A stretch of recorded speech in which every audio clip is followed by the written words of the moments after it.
Agora nós chegamos na parte principal das trombetas, a sétima e última trombeta, né? E aí você vê aqui, ó, no capítulo 10 de Apocalipse, no verso 7, diz assim: mas nos dias da voz do sétimo anjo, quando tocar a sua trombeta, se cumprirá o mistério de Deus, ou o segredo de Deus, como anunciou aos seus servos os profetas.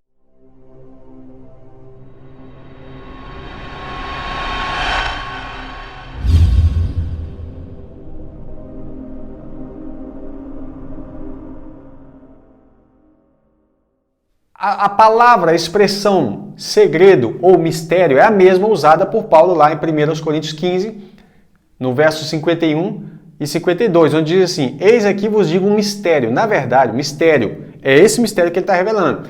Na verdade, nem todos dormiremos ou morreremos. Não é todos os crentes que vão morrer, mas todos seremos transformados num abrir e fechar de olhos. Num momento, num abrir e fechar de olhos.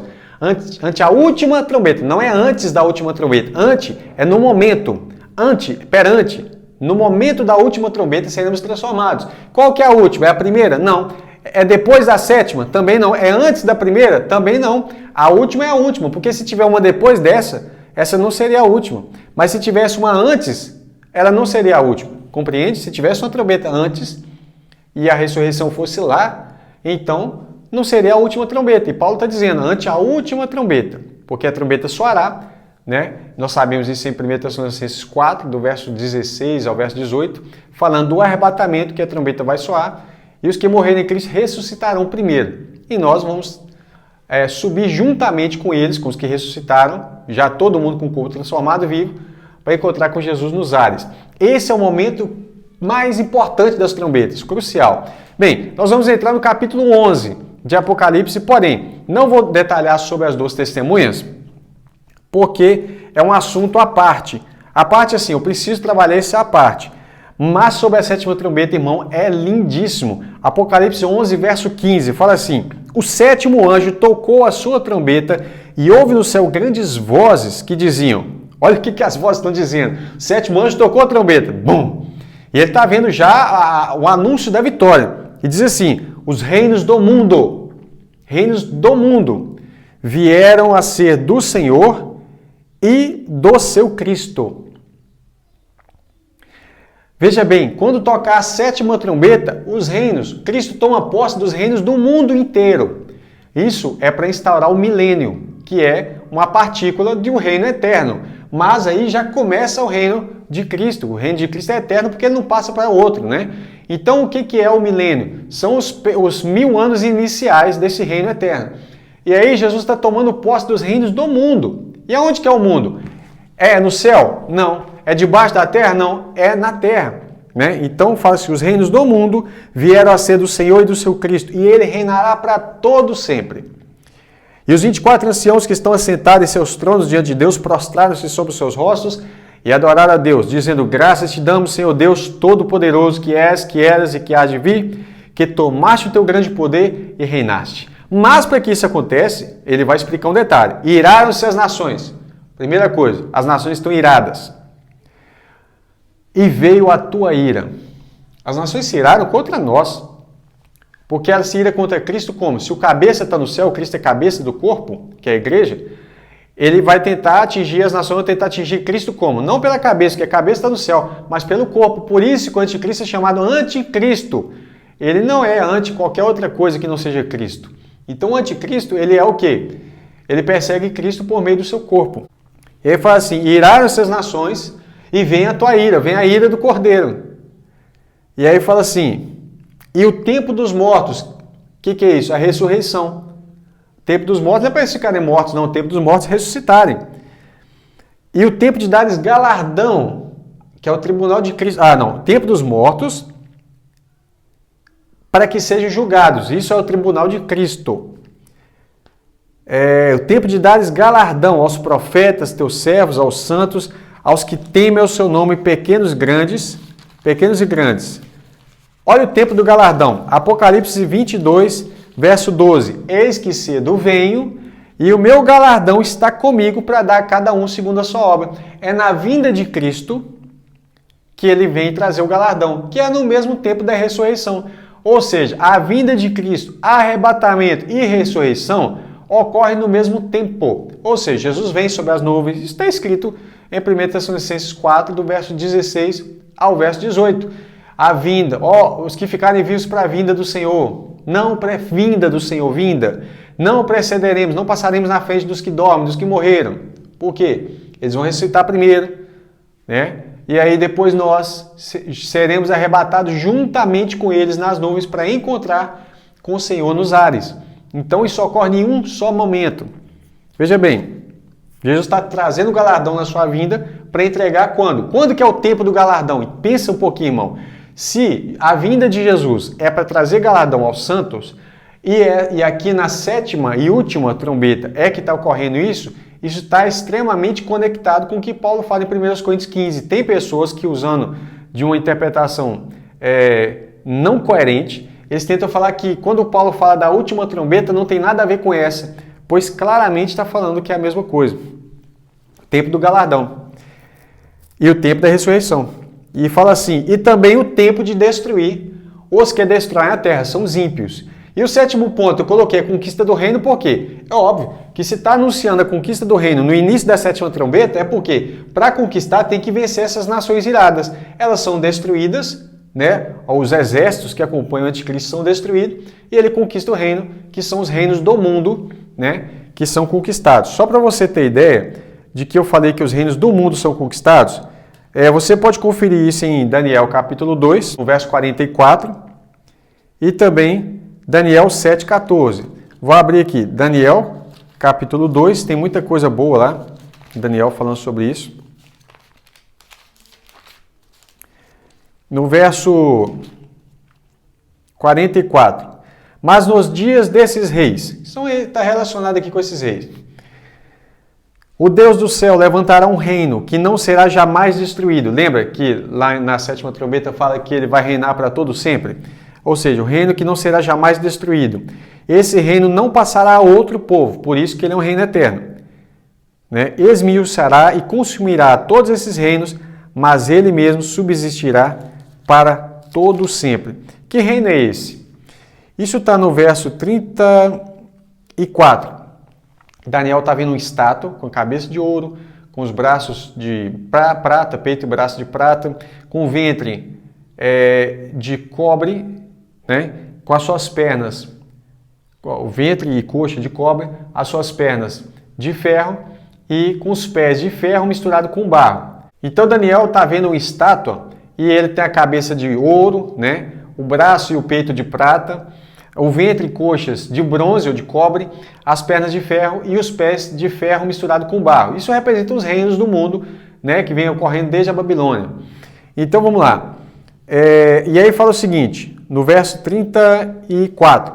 Eu estava vendo isso, essa estátua, quando uma pedra foi cortada sem auxílio de mão, a qual feriu a estátua nos pés de ferro e de barro, nos pés lá embaixo. Feriu a estátua. Essa pedra vem lá do céu e bate aqui e quebra a estátua. Então foi juntamente esmiuçado o ferro, o barro, o cobre, a prata e o ouro, os quais se fizeram com pragana de eira de estio. Se fizeram poeira, o vento levou. E o vento os levou, e não se achou lugar para eles. Mas a pedra que feriu a estátua, essa pedra que foi jogada lá do céu aqui, se tornou um grande monte que encheu toda a terra. Essa pedra que foi cortada e foi lançada aqui, essa pedra é Jesus. Ela bate e destrói os reinos. É aqui que ela está acontecendo. Ela bate, destrói os reinos do mundo e ela cresce e se torna um grande monte. Lembra que eu falei que monte pode representar reino? Pois é, quando ele cresce e se torna um grande monte, esse é o reino de Deus enchendo toda a terra. E aí esses pés que está com ferro misturado com barro, tem 10 dedos, né, 5 dedos em cada pé, são os 10 reis, que são os 10 chifres da besta lá no Apocalipse. E aí fala no verso 44, mas nos dias desses reis, que é no fim dos tempos, o Deus do céu levantará um reino que não será jamais destruído, esse reino não passará a outro povo, e é esse reino de Cristo. Esmiuçará e consumirá todos esses reinos, mas ele mesmo subsistirá para sempre. Da mesma forma que viste que do monte, lá do céu, foi cortada uma pedra sem o auxílio de mãos e ela esmiuçou o ferro, o cobre, o barro e a prata e o ouro, o grande Deus fez saber ao rei, Nabucodonosor, o que há de ser depois disso. E aí, fiel ao sonho, né? Ele fala assim, certo é o sonho e fiel à sua interpretação. Daniel capítulo 6 também fala da conquista dos reinos do mundo. Porque se a pedra foi cortada do monte do céu e ela vem, cresce e bate aqui, destrói os reinos da terra e se torna um grande monte para ser um grande reino, então obviamente são os reinos do mundo. Cristo assume o poder, como a sétima trombeta diz, que os reinos do mundo vieram a ser do Senhor e do seu Cristo. Daniel capítulo 7, verso 13.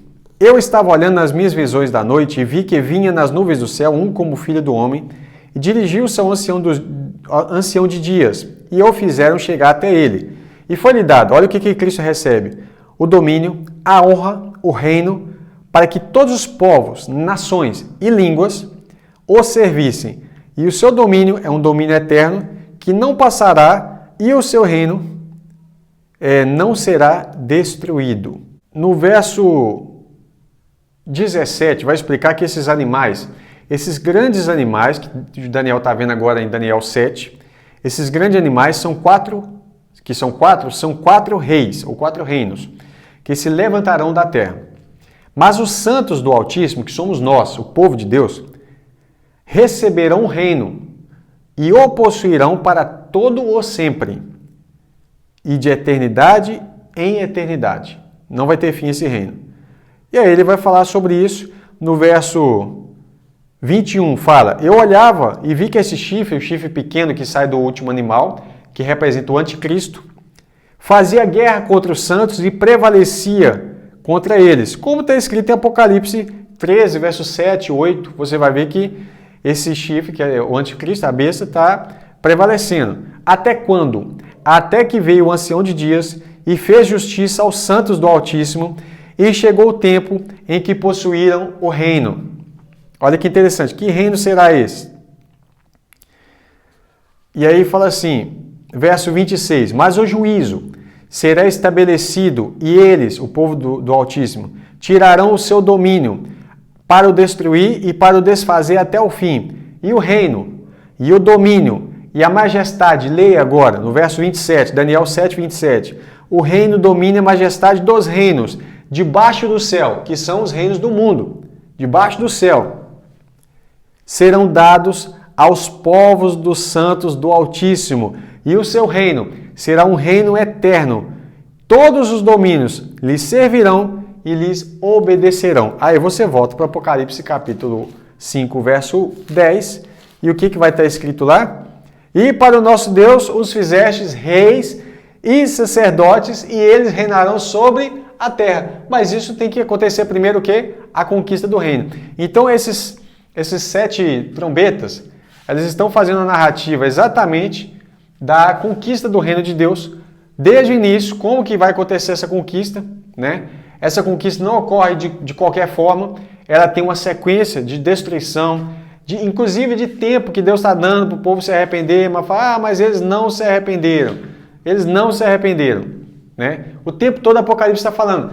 Então, para resumir, acontecem as trombetas, na última trombeta, como é no último selo, na última trombeta e na última taça, o 7º selo, para você guardar, o 7º selo, a 7ª trombeta e a 7ª taça, esses 3 eventos, eles ocorrem exatamente no mesmo tempo. Eles são a vinda de Cristo. Tá ok, meu irmão?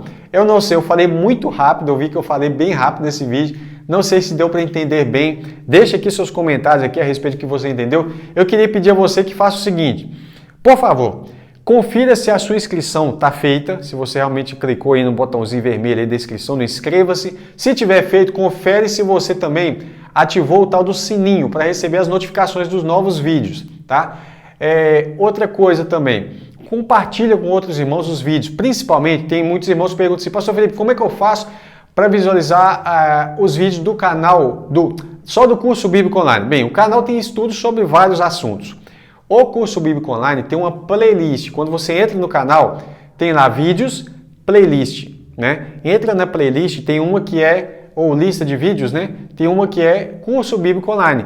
Se quem gosta do Apocalipse, tem uma playlist chamada Apocalipse Simplificado. E é onde nós estamos colocando a sequência desses vídeos de Apocalipse também. Tá ok? Que Deus abençoe você. Até o próximo vídeo. Vou deixar o espaço para você tirar um print, né? E para melhorar os seus estudos aí. Que Deus te abençoe. Muito obrigado. Ore por nós. Até o próximo, se Deus quiser.